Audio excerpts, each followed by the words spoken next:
Почитувани граѓани, почитувани новинари. Учебната година со физичко присуство се одвива успешно и без проблеми.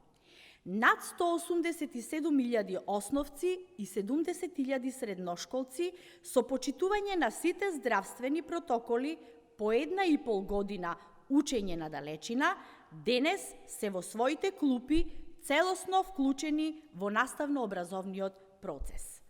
Нема подобра опција од настава со физичко присуство и затоа е потребно сите, наставниците, учениците и родителите, доследно да се придржуваат до мерките за заштита со цел да се одржи континуитетот на наставата со физичко присуство.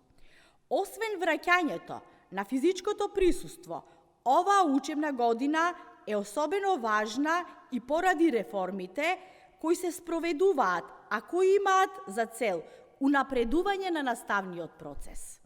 Од оваа учебна година имаме нова концепција за основното образование, нови наставни програми и современи материјали за учење, печатени учебници за прво и дигитални за четврто оделение.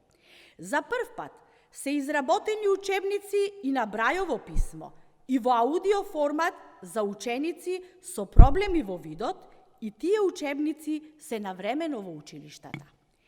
Реформите во образованието носат промени и во начинот на реализација на часовите, обезбедија добро опремени училишта со нагледни средства, со интерактивни табли и таблет компјутери за учениците од социјално ранливите семејства.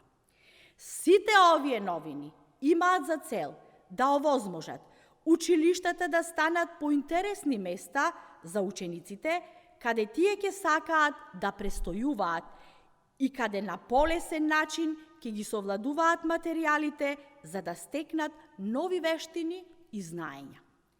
За СДСМ и владата што ја предводи, образованието е еден од врвните приоритети.